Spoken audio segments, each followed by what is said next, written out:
Hey, loves! Hope everyone's doing great out there. I'm glad you found us. This is Love Fully Alive, and we have done these videos just to encourage one another and accompany each other in growing in that love that we are called for, that we are all longing to live out. And so, hopefully, you've enjoyed it. If you hear anything that sounds even the slightest intriguing, give us that thumbs up, okay? And if you haven't, if you're totally new to the channel, go ahead and subscribe, please. So that way we can journey each other on this Love Fully Alive. So, today it's a tough topic. It's called suffering. Woohoo! We love us some suffering, don't we? No, we don't. I don't. I don't like it at all. Not one bit. And I'm the first one to drop to my knees and say, I don't want this. Not right now. It's very inconvenient. What is going on?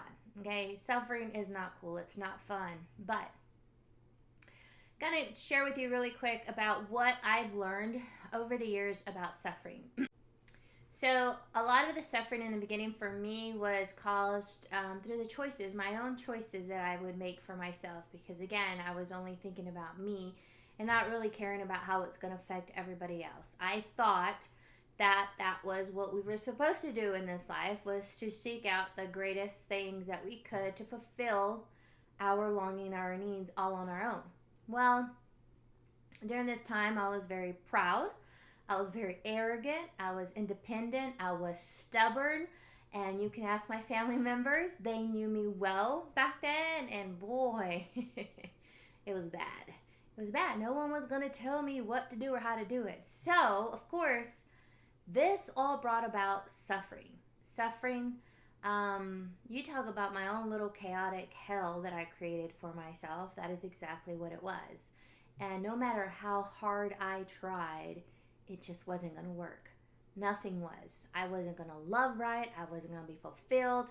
No one could love me right. I was very hurt and determined, though. Determined because of frustration, out of frustration and of anger, because I could not obtain what I was truly seeking. I had no clue what I was looking for, but ain't nobody going to tell me what I needed, okay? And that created my own suffering, and it sucked. And a big part of that, you've heard of I guess it's scripture, or people quote it all the time, ignorant of scripture is ignorant of Christ. Well, I was ignorant of all, the word of God and God himself. I was ignorant. I did not know him. I knew of him. I did not know him. So there was suffering, a lot of suffering involved. Unfortunately, I wasn't on my own. I was in a relationship with now my beloved Tino. Thank God, through God's redemptive awesomeness, we're still together. And then we had our children. And unfortunately for them, they suffered because of choices I made. You know, our children suffer things they shouldn't have to. But because we choose these things in our lives, we choose to live out the way we think is best, without an actual plan. It's just according to what I'm feeling like today. We don't realize how much suffering comes in that way. And so it caused so much of that in my first family life, experience at family life. And so it was difficult. But if you go back to what I just said, I was ignorant of Christ. I was ignorant of God. So if I didn't know God, I didn't know love. I didn't have peace. I didn't experience joy. I didn't have mercy. I didn't know forgiveness. I didn't have healing. So that suffering, that was my suffering. All of that was non-existing. And it was not fun.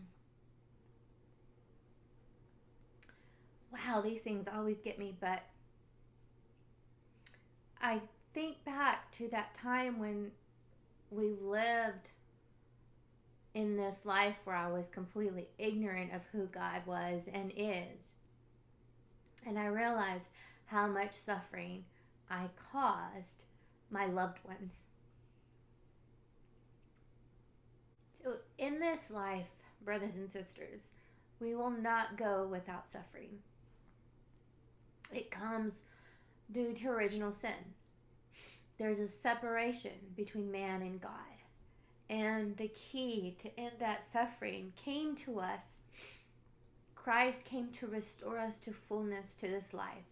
And he came to redeem that suffering. If you think about Christ's suffering, it was in and through his suffering that this intense love poured out over us. And that's the suffering that is redemptive. A suffering like that is redemptive. And unfortunately, not unfortunately, it's a good thing. We get to engage in that suffering as well.